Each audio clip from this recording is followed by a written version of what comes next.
Welkom. Vandag vat ons jou na 'n plek wat jy dalk dink jy ken. Victoria Peak in Hong Kong of Taiping Shan, Taiping Shan soos dit ook bekend staan, saam met die omliggende areas van The Peak, Santing en Magazine Gap, Maggie Sien Shak.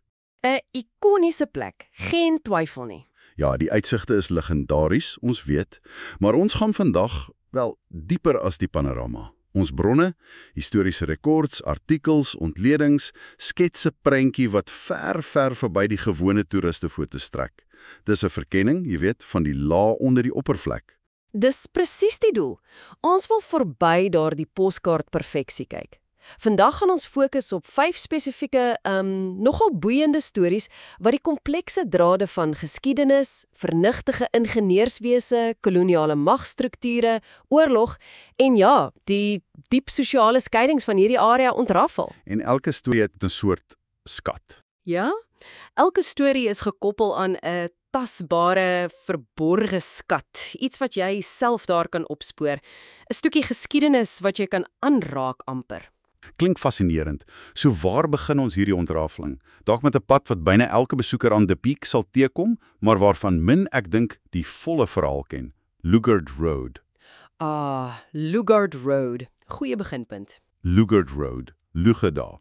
Meeste mense ken dit vir daardie maklike platstap en die, wel, asemrowende uitsig oor Victoria Hawe. Gebou tussen 1913 en 1922, né? En destyds vervier as 'n ingenieurswonder wat die natuur getem het. Absoluut. Dit was 'n triomf van ingenieurswese vir daai tyd. Maar daardie gladde paadjie verberg 'n nogal dramatiese konstruksiegeskiedenis, né? Ja, beslis. Die bouwerk, vernoem na die destydse goewerneur Sir Frederick Lugard, was 'n enorme onderneming, veral die tweede latere fase wat oor byna loodregte kranse moes gaan. Dit was die Britse leers Royal Engineers, hulle elite ingenieurskorps wat die ontwerp behartig het. So die weermagingenieurs. Presies. Hulle was gewoond aan moeilike terrein, maar hierdie was uniek. En hulle moes nogal kreatief raak. 3 hooftegnieke was nodig as ek reg onthou. Eerstens massiewe rotsuitgrawing.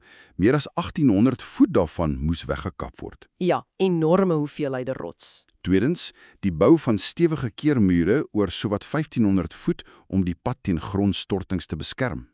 Maar die mees skouspalagtige deel was seker daardie 1448 voet lange opgehoogde wandelpad wat in Chinees tegnies bekend staan as 'n zhandao. Presies, die Shandao. Dis 'n soort plankpad of galeriegebou reg teen die krans. Jy kry dit nie sommer elders in Hong Kong nie. Met beton. Ja, en hierdie Shandao moes ondersteun word deur 87 pilare van gewapende beton. Dis belangrik om te onthou, en die vroeë 1910s was gewapende beton, die kombinasie van beton se druksterkte en staal se treksterkte, steeds 'n relatief nuwe voorpuntmateriaal. Dit het strukture moontlik gemaak wat voorheen ondinkbaar was. So dis hoë tegnologie vir daai tyd. Definitief. Die hele projek het 'n allemintige R145.000 gekos, 'n fortuin vir daardie era. Maar wat hierdie ingenieursprestasie regtig in konteks plaas, is wie op The Peak gewoon het terwyl hierdie pad gebou is. Dit was die absolute toppunt van eksklusiwiteit, né? Hoofsaaklik vir welgestelde Britte wat die stad se somerritte en humiditeit wou vryspring. Ja, en daardie eksklusiwiteit was nie net sosiaal nie, dit was wetlik verskans. Ons moet hier die Peak District Reservation Ordinance van 1904 noem. Hierdie wet, oogenskynlik ingestel vir openbare gesondheid en higiëne, 'n voorwendsel, basies. wel die effek was duidelik. Dit het spesifiek Chinese mense verbied om in hierdie aangewese sone te woon. Dit het dus rasseskeiding in die hart van die kolonie gewettig. En hierdie beleid het eers in 1947 tot 'n einde gekom. Nogal lank. En dis waar die diep ongemaklike ironie lê. Hierdie indrukwekkende pad gebou in die middel van hierdie wetlik gesegregeerde eksklusiewe Britse sone is oorweldigend gebou deur Chinese arbeiders, ja. Bronne noem spesifiek Cha-Zhou klipkappers, bekend vir hul kundigheid met moeilike rotswerk, wat deur Chinese kontrakteurs soos 'n firma genaamd Li Hing aangestel is. Hulle het letterlik die fondasie gelê vir 'n ruimte waar hulle self nie toegelaat is om te woon nie. Dis nogal iets. Ja nee, is die kern van die saak en laat ons nie vergeet hoe gevaarlik daardie werk was nie. Grondstortings was 'n voortdurende risiko veral tydens die natseisoen. Ongelukke met die plofstof wat gebruik is om rots te breek was ook 'n realiteit. Een verslag meld 'n voorval waar 'n rotsblok van 45 ton losgebreek en afgekom het. Sjoe. In daardie era was werkersveiligheid basies nie bestaande, jy weet, en die lewens van arbeiders is tragies genoeg as verbruikbaar beskou. So die insig hier is dat Lugard Road nie net 'n monument vir Britse ingenieurswese is nie, maar net soveel 'n monument vir die onsigbare, gevaarlike arbeid en opoffering van die Chinese werkers wat dit moontlik gemaak het. Wat beteken die verborgde skat hier is die opgehoogde wandelpad of Chandao, Jagakoms Jakokyo. As jy daar stap, moenie net opkyk na die uitsig nie. Kyk ook af na die pilare, na die manier waarop die pad aan die krans klou. Dink aan die mense agter dit. Presies. Dink aan die immense moeite, die risiko's en die mense wie se handwerk jy onder jou voete voel. Dis 'n stille maar kragtige getuienis van al bydra tot 'n plek wat hulle verbied was om te deel. Goed gesê. Van die pad wat na die eksklusiewe sone lei, na die simbole van mag binne daardie sone. Kom ons kyk na die terrein waar die goewerneur se somerwoning eens gestaan het, vandag die Peak Garden. Wat vertel die oorblyfsels en selfs die afwesigheid van die hoofgebou ons oor koloniale mag? Wel, die oorspronklike woning, bekend as Mountain Lodge, is tussen 1900 en 1902 gebou. Dit was 'n statige gebou in 'n Skotse herehuisstyl, ontwerp vir goewerneur Sir Henry Blake as 'n koel toevlugsoord gedurende die warm somermaande. 'n Regte herehuis op die berg. Ja, die argitektuur self was bedoel om Britse permanensie en status uit te straal. Maar dit klink of dit nie heeltemal uitgewerk het soos beplan nie. Dit was blykbaar duur om in stand te hou en selfs vir die goewerneur nie altyd maklik om te bereik nie, veral voor goeie paaie voltooi is. Korrek, gevolglik is dit nie so gereeld gebruik as wat mense sou dink nie. Toe dit erg beskadig is tydens die Tweede Wêreldoorlog, was die herstelkoste eenvoudig te hoog geag. So hulle het dit maar gelos. Hulle het dit gesloop, ja, in 1946. Die terrein het eers in die 1970s die openbare park geword wat ons vandag sien. En dis nie 'n interessante deel, né? Ja, en hier lê 'n fascinerende kontras. Die hoofgebou, die groot simbool van koloniale gesag op die Peak, is weg. Maar wat het oorleef? 'n Klein, amper nederige struktuur, die wagpos, Showway C, by die ingang. Net die wagpos. Net die wagpos. Hierdie wagpos, gebou in 'n formele neoklassiese styl, jy kan die kenmerkende geronde hoeke en klein driehoekige geweltjies sien, is interessant genoeg in 1995 tot 'n beskermde monument verklaar. Dis nogal treffend, daardie kontras. Die setel van mag verkrummel, maar die instrument van beheer en sekuriteit bly staan. Presies. En argeologiese opgrawings wat tussen 2007 en 2008 daar gedoen is, het ook ander tasbare oorblyfsels van die oorspronklike woning blootgelê.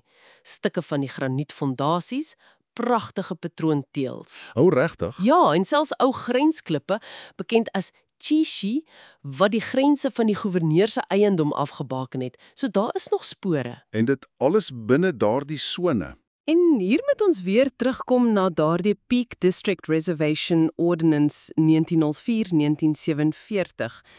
Hierdie goewerneurswoning was in die absolute hart van daardie rassegeskeide sone. Die fisiese oorblyfsels wat vandag daar is, veral die wagpos en daardie grensklippe, dien as direkte, tasbare herinneringe aan daardie beleid van segregasie. En aan wie se stories nie vertel is nie. Juis. Dit wys ook hoe daardie uitsluiting die geskiedskrywing self beïnvloed het. Die lewenservarings en perspektiewe van Chinese mense in hierdie area gedurende daardie tyd is grootliks uit die amptelike narratief gelaat. Ja, ek het gelees dat sommige kommentatore die rustige atmosfeer van die Peak Garden vandag beskryf as 'n soort vredesillusie in Chinees, Taiping Huanshang. Die idee is dat die moderne skoonheid die pynlike geskiedenis van skeiding en oorheersing kan verblind. Dis 'n kragtige idee. So die verborgde skat is hier die oorlewende wagpos en die fondasie oorblyfsels. Om hier te besoek is meer as net 'n rustige wandeling. Dit nooi jou uit om na te dink oor hoe mag manifesteer, hoe dit kan verdwyn, maar hoe die strukture van beheer en skeiding soms 'n langer skaduwee gooi en ons kollektiewe geheue vorm. Absoluut. Dit gaan oor die laag van betekenis. Van die setel van koloniale mag na die instrumente van militêre mag. Kom ons verskuif ons fokus na die westerlike hange van De Peak, na Lang Fu Shan, waar ons die Pinewood Battery vind, 'n merkwaardige oorblyfsel van Hong Kong se verdedigingsgeskiedenis. Die Pinewood Battery, Songlin Pot Hai, ja, gebou tussen 1903 en 1905, was dit strategies van kardinale belang in sy tyd. Op 307 meter bo seespieël was dit die hoogste artillerieposisie in die hele Hong Kong. Hoekom so hoog? Wel, die oorspronklike doel was defensief, om saam met ander batterye soos die by La Yumin die westelike see toegang tot Victoria Hawe teen vyandelike skepe te beskerm. Hoogte gee jou reikwyte en 'n goeie uitsig. Maar soos ons weet, verander oorlogsvoering vinnig. Teen die 1920s het die bedreiging van vliegtuie 'n realiteit geword. Hoe het dit die battery beïnvloed? Die Britse militêre oorhede het die battery aangepas vir lugafweer. Hulle het probeer om die hoogte, wat goed was teen skepe, nou in te span teen vliegtuie. Dit wys dat hulle die groeiende bedreiging van uit die lug vroeg reeds erken het en hul verdediging probeer aanpas. Maar daardie hoogte het ironies genoeg 'n swakpunt geword tydens die werklike konflik. Presies. Tydens die slag om Hong Kong in Desember 1941 het die battery se prominente hoë ligging dit 'n uiters sigbare en kwesbare teiken gemaak vir Japanse bomwerpers. Maklik om te sien, maklik om te tref. Ja. Na herhaalde lugaanvalle wat skade aangerig het, het die Britse magte besef hulle kan dit nie effektief verdedig nie en het dit relatief vroeg in die gevegte ontruim. Dit illustreer 'n klassiese militêre dilemma. Wat in een era 'n strategiese voordeel is, kan in 'n ander 'n ernstige nadeel word met veranderende tegnologie. Wat vandag nogal indrukwekkend is hoe toeganklik en relatief goed bewaar die ruïnes is, al lê dit nou binne die rustige Lang Fu Shan buitepark. Jy kan steeds die betonkanonstellings, die bevelpos en selfs die ingange na die ondergrondse ammunisieskuilings, bunkers, duidelik uitmaak. Ja, dis merkwaardig goed bewaar. Dit gee mense baie konkrete gevoel van hoe die battery georganiseer was. En die transformasie oor die dekades is merkwaardig. Beslis. Hierdie plek, eens ontwerp vir vernietiging en verdediging, is nou 'n gunsteling plek vir die plaaslike gemeenskap. Mense kom hierheen vir hul oggendstappies, om te draf, of selfs om tai chi te beoefen tussen die ou betonstrukture. Van oorlog na welstand, amper. Dis 'n kragtige simbool van hoe 'n landskap van konflik kan oorgaan in 'n ruimte van vrede en ontspanning. So die verborgene skat hier is ongetwyfeld die ruïnes van Pinewood Battery self. Songlin Pautai, Feibo EG. 'n Interessante manier om dit te ervaar is miskien om 'n besoek aan die battery te kombineer met 'n stap na die nabygeleë kruin van West High Hill, Sea Gao Sun, wat 494 meter hoog is. Daai stap is pragtig. Ja, dis 'n soort kontrasterende roete. Jy begin met die geskiedenis en die tasbare oorblyfsels van oorlog by die battery, en dan klim jy hoër vir daardie asemrowende panoramiese uitsigte oor die moderne, lewendige stad, die hawe en die eilande. Veral dramaties met sonsondergang. Dit skep 'n sterk gevoel van die kontras tussen verlede en hede. Uitstekende voorstel. Nou van 'n plek met 'n duidelike militêre verlede na 'n plek waarvan die naam self 'n militêre geheim verklap. Magazine Gap. Die naam klink dalk effens vreemd in Afrikaans. Magazine Gap, wat beteken dit? Wel, die Engelse naam vir al die woord magazine hou die leidraad. In ouer militêre taalgebruik, en dis belangrik, dis nie die moderne betekenis van 'n tydskrif nie, verwys magazine spesifiek na 'n stoorplek vir wapens of ammunisie. Chunhuohu, Zhongguhu. 'n Ammunisiebunker of stoor. Presies. Die naam van hierdie pas of gap verwys dus direk na 'n belangrike nabygeleë militêre stoorfasiliteit. En daardie fasiliteit is die historiese Shanson Hill Magazine. Dis nie net een gebou nie, maar 'n hele kompleks van ondergrondse bunkers wat voor die Tweede Wêreldoorlog gebou is. Hoekom juist daar, in daardie vallei? Die ligging op Shanson Hill was strategies gekies. Eerstens, die vallei het dit redelik goed versteek teen potensiële see- of lugaanvalle. Tweedens, dit was ver genoeg van digbevolkte stedelike gebiede. Vir veiligheid. Juis. As daar 'n katastrofiese ontploffing in die ammunisiebanker sou plaasvind, sou die skade aan die stad hopelik beperk word. Die konstruksie van hierdie bankers was ook uiters robuust. Hoe robuust praat ons hier? Ons praat van bankers wat sowat 20 meter onder die grondvlak lê. Die mure is van soliede beton, omtrent 1 meter dik, en in sommige gevalle, vir ekstra beskerming teen die skokgolf van 'n interne ontploffing, is daar nog 'n bykomende laag baksteen, ook 1 meter dik, aan die binnekant gevoeg. Wraggie stewige bou. Ja, die oorspronklike kompleks het uit 12 sulke bankers bestaan. Dis gebou om ernstige impak te weerstaan. En hier kom die onverwagse moderne wending. Hierdie indrukwekkende strukture het oorleef en is vandag geklassifiseer as graad 3 historiese geboue. Maar hul ongelooflike sterkte, uitstekende natuurlike isolasie en baie stabiele interne temperatuur het hulle ideaal gemaak vir 'n heeltemal nuwe en nogal luukse doel. Ja, dis nogal ironies, né? Vanweë presies daardie eienskappe sterkte, isolasie, koel en stabiele temperatuur wat hulle perfek gemaak het vir die veilige berging van hoogs plosbare ammunisie, word sommige van hierdie bankers vandag gebruik as eksklusiewe wynkelders en private klubs. Wynkelders? Regtig? Ja? Die toestande is perfek vir die veroudering en berging van duurwyne. Dis 'n merkwaardige voorbeeld van hergebruik, waar militêre ingenieurswese 'n heel ander vreedsame toepassing vind. So die verborgene skat hier is eintlik tweeledig. Eerstens, let op die padnaam Magazine Gap self, Maji Sien Galu Mingpei. Verstaan nou waar daardie naam vandaan kom? Die naam as leidraad. Presies. Tweedens, al is meeste nou privaat eiendom, kan jy steeds die buitekant van sommige van die oorblywende Shanson Hill magazine strukture sien. Jy kan 'n soort naamarkeologie doen. Begin by die padteken, ontsyfer die militêre bekekenis en gaan soek dan die fisiese oorblyfsels van hierdie eens geheime verdedigingsnetwerk. Die naam is 'n direkte leidraad na 'n verborgde stuk geskiedenis. 'n Interessante manier om dit te benader. Ons laaste storie neem ons na 'n pad wat self 'n storie vertel. Old Peak Road, Zhou Sun Ding Dao. Voor die ikoniese Peak Tram in 1888 begin loop het, was hierdie stylroete een van die primêre maniere om die Peak te bereik. Wat verklap hierdie ou pad oor die sosiale dinamika van vroeë koloniale Hong Kong?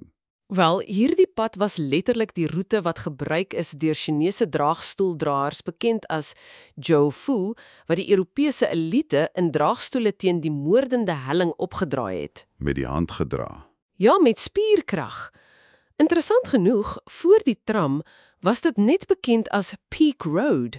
Dit het eers die naam Old Peak Road gekry, nadat die tram 'n nuwe, makliker roete gebied het.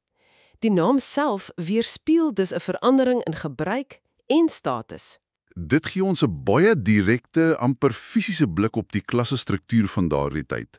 Die gerief, die status, die hele leefstyl van die Europese inwoners op die koeler, meer gesogte Peak was direk afhanklik van die uitputtende fisiese arbeid van hierdie Chinese werkers. Hulle sweet en spierkrag het hierdie eksklusiewe leefwyse letterlik moontlik gemaak. Hul voetspore, al is hulle lankal uitgewis, is diep ingegrafeer in die geskiedenis van hierdie pad. Dis 'n sterk beeld. Maar daar's nog 'n laag geskiedenis wat hier tasbaar is. Iewers langs hierdie Old Peak Road staan een van slegs 6 oorlewende Victoria City Boundary Stones, Victoria Changjibai. Grensklippe. Wat het dit gemerk? Hierdie granietklippe is in die 1890s opgerig om die amptelike administratiewe grense van wat destyds as Victoria City, die hoofstedelike gebied van die kolonie, af te baken. So, jy het hierdie fisiese administratiewe grens wat deur die klip gemerk word. Hoe het dit verband gehou met die ander grense waar ons gepraat het, die sosiale grense? Dis die interessante deel. Hierdie amptelike administratiewe grenslyn het dikwels saamgeval of ten minste nou 'n vloei met die sosiale en rassegrens wat geskep is deur daardie Peak District Reservation Ordinance, die wet wat Chinese mense verbied het om in die Peak area te woon. So die klip het amper 2 soorte grense verteenwoordig. Ja, in 'n sekere sin. Om met hierdie pad op te stap, was dus in 'n sin om oor twee soorte grense te beweeg: 'n formele, administratiewe grens gemerk deur 'n klip en 'n dieper sosiale grens wat deur wetgewing en gewoonte geskep is om mense te skei. Dit beklemtoon regtig hoe die koloniale oorhede ruimte probeer orden en beheer het, buite op papier en in die praktyk, om daardie skeiding tussen die regeerders en die geregeerdes, die bevoorregtes en die arbeiders te handhaaf. Presies. Die verborge skat hier is dus daardie spesifieke Victoria City Boundary Stone op Old Peak Road, Gousandingdal GB. Stel jou voor, jy stap daardie historiese roete, nie net vir die oefening of die uitsig nie, maar jy soek aktief na hierdie ou grynsklip. 'n Soort skattejag. Ja, en as jy dit vind, staan vir 'n oomblik stil en dink aan die lewens van daardie draagstoeldraaiers wie se daaglikse roete dit was en hoe hulle arbeid hierdie ruimte van grense en eksklusiwiteit onderhou het. Dit verskuif die fokus, jy weet, van die bekende figure bo na die onbekende werkers onder. 'n Belangrike verskywing. Goed, na hierdie 5 stories, wat is die groter prentjie? Dit lyk duidelik dat Victoria Peak of Taiping Shan soveel meer as net die uitsig van bo of die tramrit. Ons het gesien hoe ingenieursvernuf die landskap gevorm het, maar ook teen watter menslike koste. Ons het die subtiele en blaatante werking van koloniale mag gesien, die letsels van oorlog. Die verrassende hergebruik van militêre strukture en die diep skeidslyne van klas en ras wat in die klippe en paaie self ingebed is. En daardie naam Taiping Shan, Pypersaan, is opvallend ironies. Dit beteken berg van groot vrede. Maar ons gesprek vandag het getoon dat hierdie vrede histories dikwels 'n brose, selfs kunsmatige konstruk was. Vrede vir wie? Presies. Dit was 'n vrede wat vir sommiges gebou is op die uitsluiting van ander, op diep gewortelde ongelykheid en op die doelbewuste onsigbaarmaking van die bydrae en leiding van die arbeidersklasse. Die koloniale mag het aktief grense getrek, fisies met mure en klippe en wettig met diskriminerende ordonnansies om 'n bevoorregte, geïsoleerde borrel te skep. Dit bring ons by 'n konsep wat een van die bronne noem historiese geheueverlies of Yi-Wang-Jing. Hoe die onmiddellike skoonheid of rustigheid van 'n plek, vandag daardie pragtige Peak Garden, die stil Lugger Road, die komplekse, soms pynlike en dikwels betwiste geskiedenis kan verbloem. Dis maklik om net die mooi te sien. Ja, en hierdie verborgde skatte waaroor ons gepraat het, is amper soos sleutels. Hulle bied jou 'n manier om daardie dieper, dikwels vergete late ontsluit en te konfronteer, as jy kies om te kyk. Want ware begrip van 'n plek soos Taiping Shan kom nie net uit die bewondering van die huidige pragt nie. Dit kom uit die vermoë om daardie pragt te verbind met die volle deurmekaar tapestrie van sy verlede, die konflik, die deursettingsvermoë, die menslike stories wat dikwels uit die hoofstroom narratief gelaat word. Om die verlede in die hede te sien. Ja, dit gaan daaroor om die teenwoordigheid van die verlede in die hede te herken. En dit laat ons met 'n laaste gedagte vir jou, die luisteraar. Volgende keer as jy iewers staan, miskien selfs by 'n bekende landmerk in jou eie omgewing, en uitkyk oor 'n landskap wat jy dink jy ken, vra jouself af, watter onsigbare stories lê hier begrawe? Watter stemme hoor ons nie? Ja, watter vergete arbeid, watter verskuilde geskiedenisse, watter spore van mag en weerstand lê net onder die oppervlak van wat ek nou sien? Watter verborge skatte wag om ontdek te word as ek net bereid is om 'n bietjie dieper te delf en ander vrae te begin vra? 'n Goeie vraag om mee af te sluit. Dankie dat jy saam met ons hierdie dieper verkenning van Taiping Shan meegemaak het.